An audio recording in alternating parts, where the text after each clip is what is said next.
Halo, selamat pagi adik-adik semua yang berada di rumah. Selamat pagi juga untuk guru-guru sekolah minggu. Terkhusus pada pagi ini kita bisa bersekutu sekolah minggu Tunas Muda pada pagi hari ini.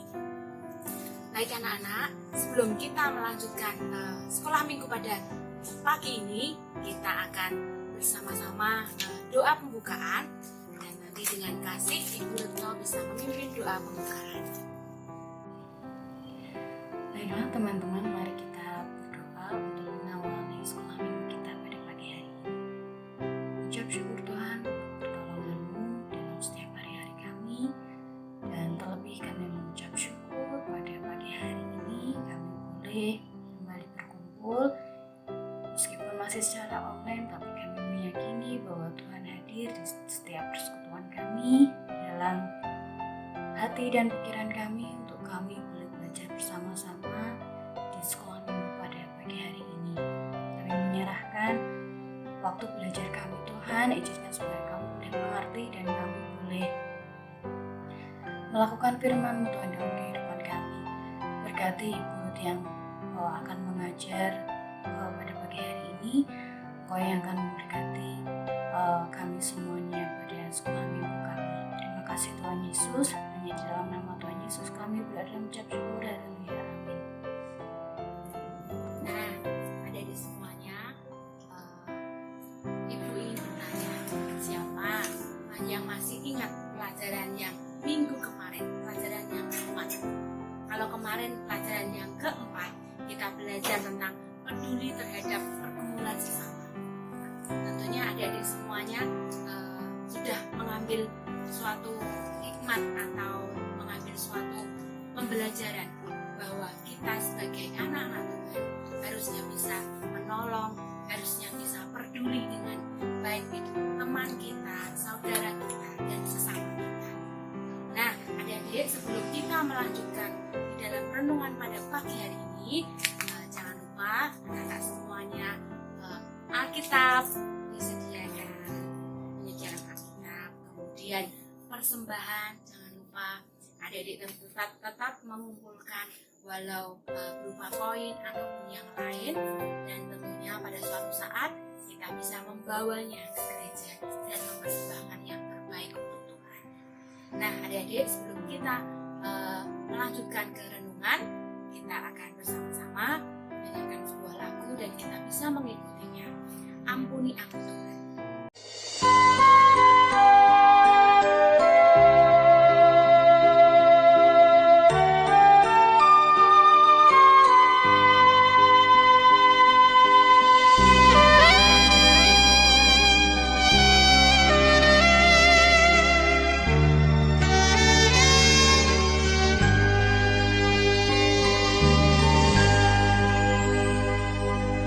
Ampuni aku Tuhan.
Selamat pagi adik-adik semuanya.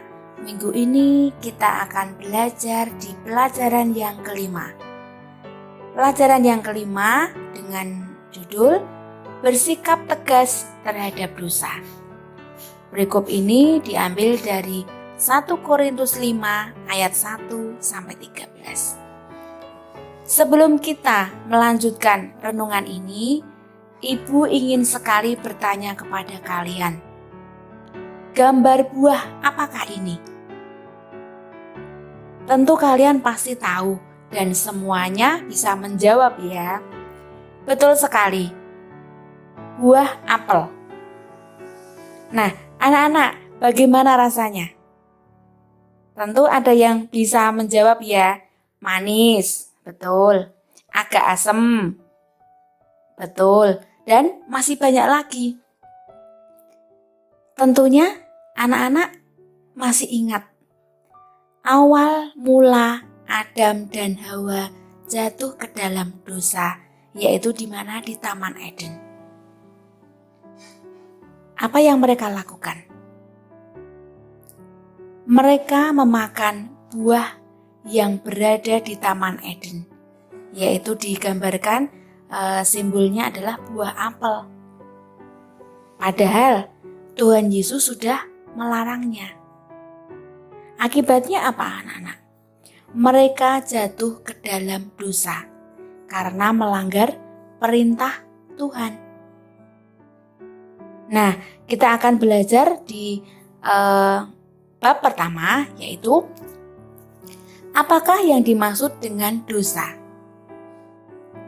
Dosa adalah tindakan manusia secara perorangan atau bersama-sama yang menyimpang dari kehendak Allah, atau dengan kata lain, perbuatan yang dilarang oleh Allah. Ada banyak hal, anak-anak, perbuatan-perbuatan dosa yang dilakukan oleh manusia, antara lain mencuri, perbuatan cabul, berbohong, dan masih banyak lagi. Dan tentunya hal tersebut sangat ditentang oleh Tuhan. Anak-anak bisa memahami ya, dosa adalah tindakan yang menyimpang dari kehendak Allah atau yang dilarang oleh Allah. Kemudian bab yang kedua, dosa bagaikan ragi. Anak-anak tahu nggak apa itu ragi? Ragi itu kalau di dalam ibu-ibu kalian itu, orang tua kalian misalnya membuat roti, kadang-kadang memakai ragi. Nah, ragi itu adalah sejenis bahan makanan untuk membuat supaya makanan atau adonan tersebut menjadi besar dan mengembang.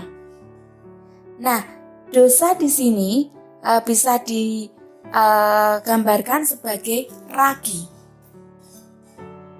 Begitu pula dengan dosa. Kalau dibiarkan lama-lama akan menjadi besar. Tahu ya anak-anak ya. Jadi kalau ragi itu dicampurkan di dalam adonan, ditunggu sebentar, 1 jam kemudian adonan tersebut akan menjadi besar atau mengembang. Demikian juga dengan dosa kita. Kalau kita biarkan lama-lama, tentu akan menjadi semakin besar. Perbuatan yang tidak baik akan menjadi semakin melebar dan menjadi besar. Kemudian hal yang ketiga, sikap terhadap dosa. Di dalam 1 Korintus 5 ayat 7 dikatakan bahwa buanglah ragi yang lama itu supaya kamu menjadi adonan yang baru, sebab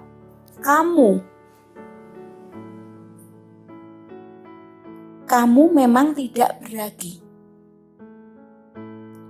Karena anak domba Paskah kita juga telah disembelih, yaitu Kristus. Sebab kamu memang tidak beragi. Karena sebab anak domba Paskah kita juga telah disembelih, yaitu Kristus. Itulah sebabnya kita harus membuang dosa kita, karena Tuhan Yesus telah menebus dosa-dosa kita. Dan yang hal keempat, dosa no kompromi.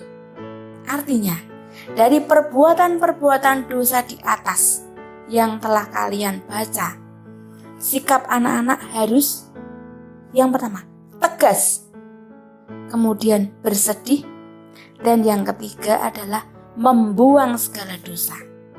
Tentunya anak-anak dapat memahaminya.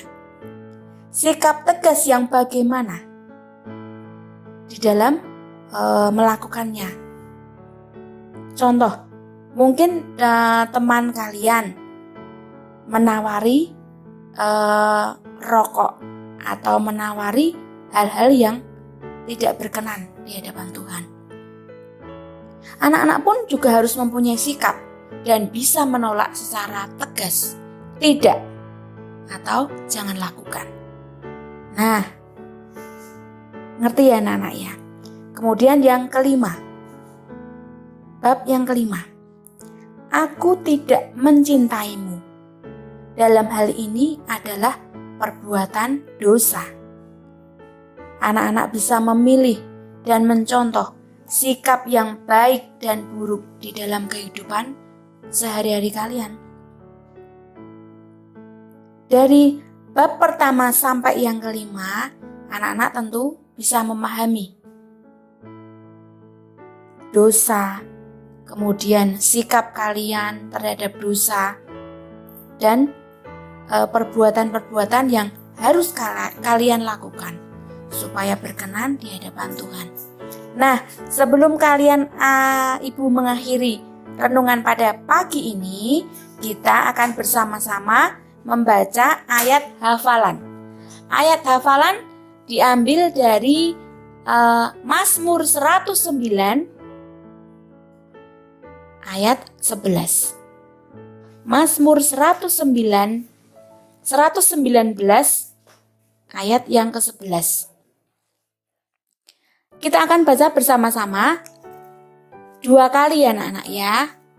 1, 2, 3. Dalam hatiku aku menyimpan janjimu, supaya aku jangan berdosa terhadap engkau. 1 kali lagi. Dalam hatiku aku menyimpan janjimu, supaya aku jangan berdosa terhadap engkau. Amin.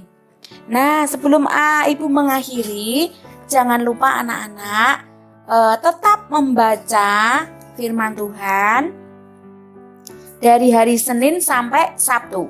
Ya, hari Senin anak-anak bisa membacanya di 1 Korintus 7 ayat 1 sampai 9. Kemudian hari Selasa 1 Korintus 7 ayat 10 sampai 16. Kemudian hari Rabu anak-anak bisa membaca di dalam Matius 19 ayat 1 sampai 5. Kemudian hari Kamis anak-anak bisa membaca di Matius 19 ayat 6 sampai 12. Kemudian Jumat Markus 10 ayat 1 sampai 6. Kemudian yang hari Sabtu anak-anak bisa membacanya di dalam Markus 10 ayat 7 sampai 12. Terima kasih. Tuhan Yesus memberkati kalian semuanya. Amin. Nah, adik-adik, kita telah mendengarkan renungan, dan sebelum kita akhiri, kita akan berdoa. Mari kita berdoa.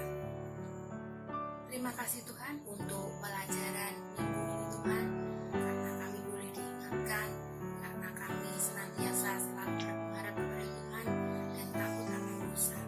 Tuhan Yesus, jikalau sebentar lagi kami mengakhiri pelajaran sekolah pada pagi ini, tolong Tuhan Kau berkati, Kau senantiasa menjaga hidup kami. Selebihnya Tuhan, kami menyerahkan seluruh hidup kami di dalam tangan kuasa. Terima kasih Tuhan. Di dalam nama Tuhan Yesus kami berdoa dan bersyukur. Amin. Selamat hari Minggu. Tuhan Yesus memberkati.